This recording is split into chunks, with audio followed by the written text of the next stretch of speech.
साथीहरु नमस्कार, सेल्चिनो नेपाल युट्युब च्यानलमा यहाँहरुलाई स्वागत छ। आज मैले यस भिडियोमा एमएस वर्डमा पासवर्ड साइजको फोटो बनाउने तरिका यहाँहरुलाई सिकाउन गइरहेको छु। एमएस वर्डमा पासवर्ड साइजको फोटो बनाउँदाखेरि इमेजको ब्याकग्राउन्ड चेन्ज गर्ने कुरा बहुत मुस्किल हुन्छ। तर पनि यस भिडियोमा म त्यो पनि सजिलो तरिकाले सिकाउने छु। पासवर्ड साइजको फोटो एमएस वर्डमा बनाउनको लागि पहिला वर्ड खोल्नुहोस्। एमएस वर्ड खोलिसकेपछि सबैभन्दा पहिले हामी पेजको साइज सेटिङ गर्नुपर्ने हुन्छ। त्यसका लागि जस्ट लेआउट अप्सनमा क्लिक गर्नुहोस्। पेज सेटअपको ग्रुप अन्तर्गत यहाँ साइज देख्न सक्नुहुन्छ। साइजमा गइसकेपछि हामी अन्तिममा रहेको मोर पेज साइजेस भन्ने अप्सनमा क्लिक गर्छौं। यसपछाडि वाइडमा चाहिँ 4 इन्च र हाइटमा 6 इन्च सेट गर्छौं र अन्तिममा ओके गर्नुहोस्। यो सेट भइसकेको छ। 4/6 को पेज साइज सेट भइसकेको छ। यति गरिसकेपछि हामी पासवर्ड साइज फोटो बनाउनु पर्ने फोटो इन्सर्ट गर्छौं। त्यसका लागि इन्सर्ट भन्ने अप्सनमा जानुहोस्। इलस्ट्रेसन ग्रुप अन्तर्गतको पिक्चर्स भन्ने अप्सनमा क्लिक गर्नुहोस् र दिस डिभाइस रोजेर आफूले कहाँनिर फोटो सेभ गरेर राख्नु भएको छ त्यहाँ पुग्नुहोस् र इन्सर्ट गर्नुहोस्। मैले चाहिँ डेस्कटपमा फोटो राखेको छु, त्यहाँबाट इन्सर्ट गर्दै छु। यो फोटोलाई क्लिक गरे, इन्सर्ट गरे। यहाँ फोटो आइसकेको छ।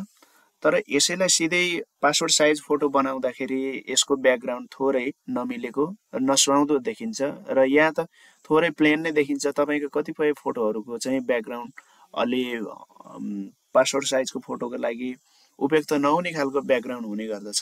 र मैले अघि नै भनिसके कि एमएस वर्डमा इमेजको ब्याकग्राउन्ड रिमुभ गर्ने कुरा बहुत जटिल छ। मैले यो भिडियोमा सजिलो तरिकाले ब्याकग्राउन्ड रिमुभ गर्ने कुरा सिकाउन गइरहेको छु। त्यसको लागि जस्ट यहाँबाट मिनिमाइज हौं र कम्प्युटरको कुनै एउटा इन्टरनेट ब्राउजरमा जानुहोस्। त्यहाँ ब्राउजरमा गइसकेपछि सर्च बारमा जस्ट ब्याकग्राउन्ड रिमुभर अथवा बीजी रिमुभर टाइप गर्नुहोस् र इन्टर बटन दबाउनुहोस्। यति गरिसकेपछि यहाँ ब्याकग्राउन्ड रिमुभ गर्ने एउटा गतिलो सफ्टवेयर, फ्री सफ्टवेयर यहाँ फर्स्टमै लिस्टमा आइसकेको छ। जस्ट यसलाई क्लिक गर्नुहोस्।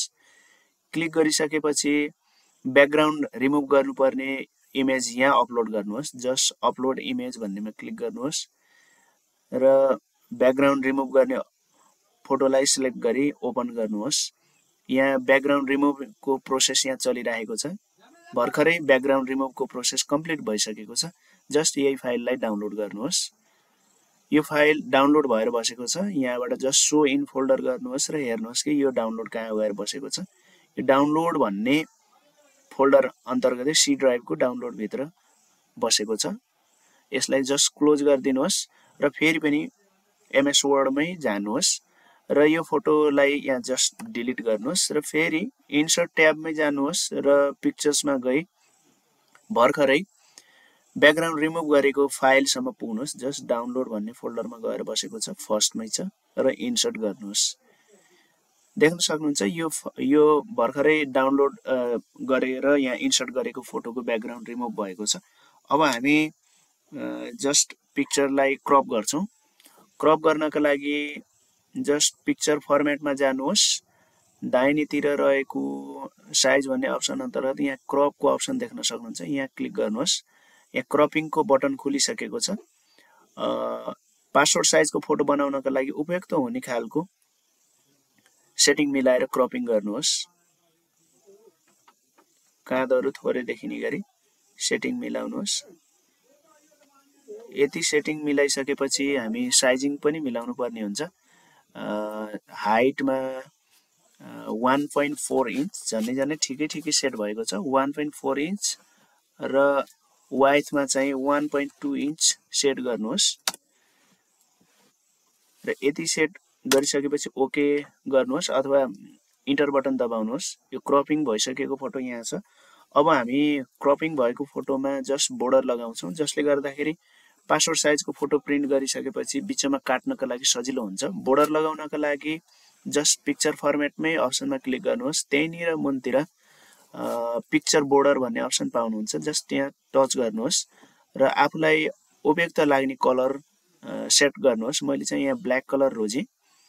यस पछाडि बोर्डरको साइज पनि वाइथ पनि कति मोटो कति पातलो राख्न चाहनुहुन्छ त्यो सेट गर्नको लागि फेरि पनि पिक्चर बोर्डरमै जानुहोस् र पिक्चर बोर्डर अन्तर्गत गइसकेपछि वेट भन्ने अप्सन यहाँ भेट्न सक्नुहुन्छ। जस्ट त्यहाँ टच गर्नुहोस्। मोटो बोर्डर दिनको लागि यहाँ मोटो अप्सन रोज्न सक्नुहुन्छ। मैले जस्ट यहाँ 1 pt को स्केल सेट गरेँ। यहाँ बोर्डर सेट भइसकेको छ। यसरी बोर्डर सेट गरिसकेपछि हामी जस्ट पिक्चरको ब्याकग्राउन्ड चेन्ज गर्छौँ। यहाँ सेतो ब्याकग्राउन्ड आइरहेको छ, जस्ट ब्याकग्राउन्ड रिमुभ गरेका थियौँ। अब हामी ब्याकग्राउन्ड सेट गर्नको लागि जस्ट यही फोटोमा क्लिक गर्छौँ, राइट क्लिक गर्छौँ, अन्तिममा रहेको फर्मेट पिक्चर भन्ने अप्सन क्लिक गर्छौँ। फर्मेट पिक्चरको अप्सन यहाँ खुलिसकेको छ। जस्ट फर्स्ट अप्सन छ फिल एन्ड लाइन भन्ने, यहाँ क्लिक गर्नुहोस् र फिल अप्सनमा रोज्नुहोस्। फिल अप्सनमा रोजिसकेपछि सोलिड फिल भन्ने अप्सन रोज्नुहोस्। यहाँ भर्खरै ब्याकग्राउन्ड सेट भइसकेको छ र अन्य कलरहरू चुज गर्नको लागि कलर अप्सन अन्तर्गतको यहाँनिर सानो फिल कलर भन्ने अप्सन खुलेको छ। यहाँ ड्रप डाउन मेनुमा क्लिक गर्नुहोस् र आफूले रोजेर उपयुक्त हुने खालको कलरहरू यहाँबाट सिलेक्ट गर्न सक्नुहुन्छ। मोर कलर्सको लागि अन्तिम अप्सन छ मोर कलर्स भन्ने, यहाँबाट पनि कलर प्यालेटबाट आफूलाई उपयुक्त लाग्ने कलर रोजेर ओके गरेर सेट गर्न सक्नुहुन्छ। यसरी ब्याकग्राउन्ड कलर सेट गरिसकेपछि अब हामी पिक्चरलाई पिक्चर लेआउट, पिक्चरको ब्राइटनेस, पिक्चरको कन्ट्रास्ट, पिक्चरको लाइट चेन्ज गर्छौँ। त्यसको लागि पुनः यही फोटोमै रहेर राइट क्लिक गर्नुहोस्। फेरि पनि फर्मेट पिक्चरमा जानुहोस्। फर्मेट पिक्चरमा गइसकेपछि फर्मेट पिक्चर अप्सन अन्तर्गतको अन्तिमको यो पिक्चर भन्ने अप्सनमा क्लिक गर्नुहोस्, जहाँबाट पिक्चर करेक्सन भन्ने अप्सन खुल्छ। पिक्चर करेक्सन अप्सनमा क्लिक गरेर यहाँबाट सार्पनेस, ब्राइटनेस र कन्ट्रास्टहरू सेट गर्नुहोस्। हेरौँ, सार्पनेस मैले 10 को आसपासमा सेट गरेर राख्छु। केही राम्रो देखिएको छ पिक्चर। यसैगरी ब्राइटनेस पनि थोरै घटाउने बढाउने गर्नुहोस्। अब तपाईको पिक्चर कतिको उज्यालो अँध्यारो छ त्यसैलाई सुहाउने मिल्ने खालको ब्राइटनेस यहाँबाट सिलेक्ट गर्नुहोस्। कन्ट्रास्ट पनि सोही अनुसार एडजस्ट गर्नुहोस्। यस पछाडि पिक्चर कलर अन्तर्गत रहेर केही सेचुरेसनको कुराहरू यहाँबाट मिलाउन सक्नुहुन्छ। सेचुरेसन घटाउने बढाउने गर्दाखेरि जस्तो सेटिङ गर्दाखेरि आफ्नो पिक्चर राम्रो देखिन्छ सोही अनुसार एडजस्ट गर्नुहोस्। यस पछाडि हामी पिक्चरलाई मुभ गर्न चाहन्छौँ। मुभ गर्दाखेरि अहिलेसम्म पिक्चरको लेआउट सेटिङ नगरेको हुनाले यो पिक्चर मुभ गर्न सकिन्न। पिक्चरलाई मुभ गर्ने हुनको लागि हामी पिक्चर लेआउट चेन्ज गर्छौँ। त्यसको लागि जस्ट पिक्चरमै क्लिक गर्छौँ। यहाँ पनि एउटा लेआउट अप्सन खुलेको छ। यदि अर्को तरिकाले जान चाहनुहुन्छ भने पिक्चर फर्मेट भन्नेमा अप्सनमा क्लिक गर्नुहोस् र यहाँ र्याप टेक्स्ट भन्ने अप्सन भेट्नुहुन्छ। र्याप टेक्स्टमा जानुहोस् र यहाँ दिएका लिस्टमा दिएका कुनै पनि एउटा अप्सन चुज गर्न सक्नुहुन्छ। मैले चाहिँ इन फ्रन्ट अफ टेक्स्ट भन्ने अप्सन चुज गरेँ। यति गरिसकेपछि यो पिक्चरलाई आफूले चाहेको ठाउँमा मुभ गरेर लग्न सक्नुहुन्छ। मैले यो मुभ गरेर कुनामा माथि राखेँ। यति बेला चाहिँ तपाईको किबोर्डमा भएको टप डाउन, लेफ्ट राइट एरोहरू प्रयोग गर्न सक्नुहुन्छ।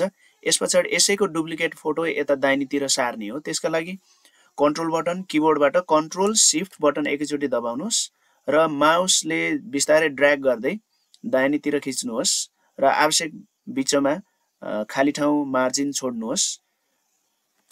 फेरि पनि उसै गरी कन्ट्रोल र शिफ्ट बटन एकैचोटि दबाउनुहोस् र माउसको सहायताले ड्र्याग गर्दै घिसार्दै दाहिनेतिर सार्नुहोस्